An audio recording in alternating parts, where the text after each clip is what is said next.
Poehler. Funny, feisty, and as you're about to find out, always knew where she would end up. Born in Boston, she moved to Chicago in her early 20s to study improv at the Second City. In 2001, she got her dream job, cast member at Saturday Night Live. Today, she's a 15-time Emmy nominee for acting and writing and is having a great run hosting the Golden Globes with good friend Tina Fey. She also released a memoir this fall. Your book is called Yes, Please, and then you write a little bit about how you're notorious for saying sorry. And as I was reading it, I thought, Amy Poehler doesn't know she's Canadian. Yeah, sorry, sorry, sorry. Sorry, sorry, sorry, sorry, sorry is a title in my book, and it's I write about how difficult it is to apologize sometimes, and how it's kind of never too late. And I tell a story about a sketch I did in SNL that I regretted, and the long time it took me to kind of own up to my feelings about it. And I also include an apology letter from the heart and one from the brain, and I show the difference between the two. And I assumed at first that Yes, Please was partly about improv, where you're taught always say yes, don't say no, but why the please as well? I added the please because as I've gotten older, I realized you kind of can't do it alone. And I haven't done much alone. I owe so much of my life and career to the people I've collaborated with. And so it's kind of a gift, you know, it's an offering to the gods. It's a way of remembering that it's a privilege that I get to do what I do. And so that's where the please comes in. In reading your book and doing some other research, I read that you knew Tina Fey well before Saturday Night Live. And I wonder, you know, when you're in a van, traveling around the country, doing this thing, and you have no idea how it's going to turn out, did you both talk about where you wanted your career to go? Did you have any thoughts about it then? I can't emphasize enough how little we talked about what was next. We were kind of living in the moment and living in Chicago, and there was certainly no feeling when I looked around Chicago and saw Tina or Steve Carell or Steve Colbert or, you know, Mike Myers or Chris Farley, even that like, oh, I'm among these people who will be these giant names. I think everybody knew that they were super talented and funny, but the expectation of fame and fortune and all that stuff wasn't quite what we were focusing on at the time, thank goodness. You also write about, and I always think this is so interesting, I've heard I think Oprah Winfrey was someone who felt like she was confident about where her life was going to go and had a vision. And you talk about being in 30 Rock, the building, looking into SNL on a tour as a kid, and feeling like, yep.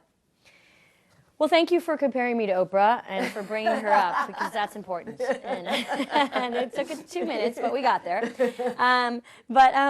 I write about when I went and took a tour of Saturday Night Live, and I looked through the glass and saw people on the main stage. It didn't feel crazy to me that I would be on the show. There was a voice inside of me that felt, I don't know, that I could do it. And I think there's a lot of people that like to ask, did you ever think you would be on SNL? And I have to be quite honest and say, yes, I did. I think I did. I think I did from a young age. That doesn't mean that I thought about it every day, or I was, you know, that was my dream and I taped a picture of it to my mirror and worked until I got it. But you have to believe you belong.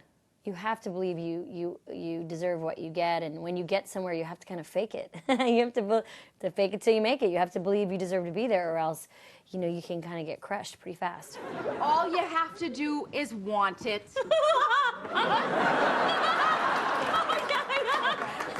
Yeah, you know, Sarah, looking back, if I could change one thing, I probably should have wanted it more.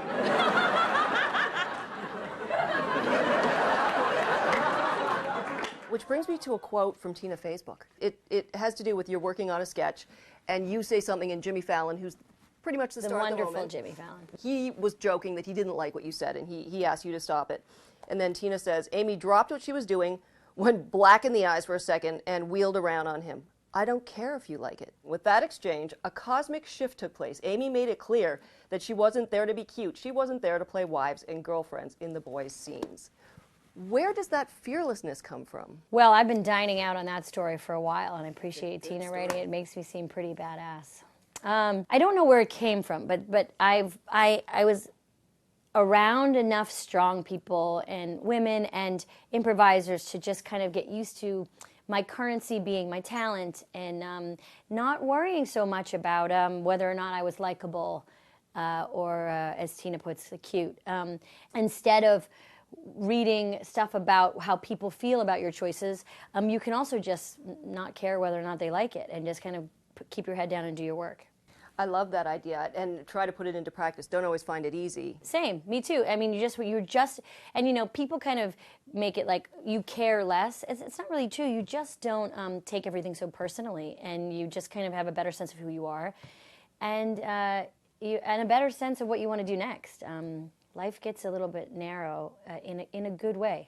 And I liked as well that you're very candid about talking about the demon voice, because this is where this seems like, you know, the wonderful, not end, but the wonderful place that you can get to as far as confidence. But perhaps women more than men start out with that demon voice that has those little, you're not good enough, you're not Yeah, pretty I enough. say that there's a point in every young woman's life where a demon kind of comes and lives in her room and whispers in her ear, and the demon sounds a little bit like her, but she's never heard the voice before.